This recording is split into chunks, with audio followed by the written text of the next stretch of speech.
Protesters took to the streets Friday in London's historic financial district to lobby against the use of fossil fuels ahead of the start of the UN climate summit in the Scottish city of Glasgow. The protests in London, which were joined by Swedish climate activist Greta Thunberg as well as many other young campaigners from around the world, are part of a global day of action before leaders head to Glasgow for the UN Climate Change Conference, known as COP26. Many environmentalists are calling October 31st to November 12th gathering the world's last best chance to turn the tide in the battle against climate change. The protesters included Friday for Future activists from Africa, Asia, and the Pacific, who called out the banks for financing activities such as deforestation, mining and polluting industries, which they blame for the destruction of their homes and their futures. As much as we are passionate to be here, we shouldn't have to be here, said Brianna Fruin from Samoa. Our pain, our suffering, our tears and our sorrows shouldn't be what it takes to take action. We already know what we need to do. We need to phase out of the fossil fuel era. We need to divest from these industries that are causing this harm and despair.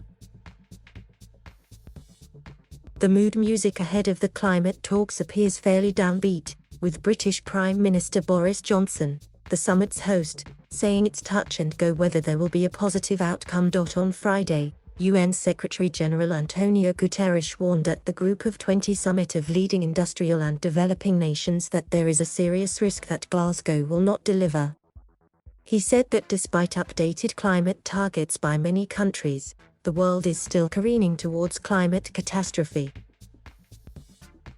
The protest in London began at the Climate Justice Memorial outside the insurance marketplace of Lloyd's of London, where red flowers spelling out "Rise, Remember, Resist" were laid. The focus later centered on the headquarters of international bank Standard Chartered, where the few dozen protesters, including Thunberg, chanted keep it in the ground, and ensure our future, not pollution."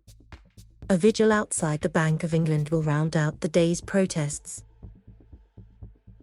"We have companies like Standard Chartered who are funding our death," said Colette Levi-Brown, a climate activist from Botswana. "People are slowly dying. In Africa, we are seeing the climate crisis already."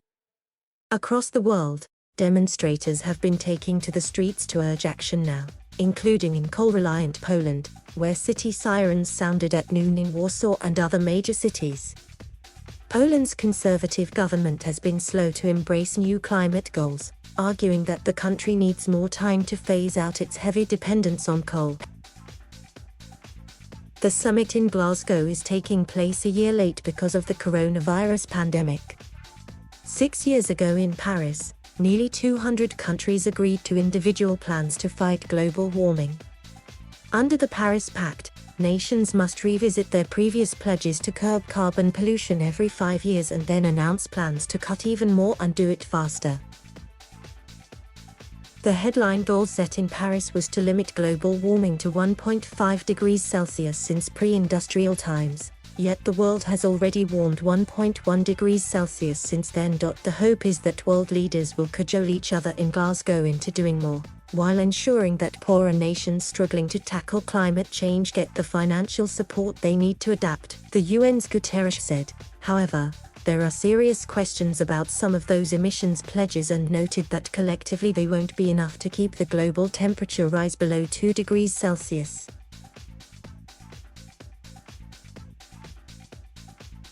Thank you for watching.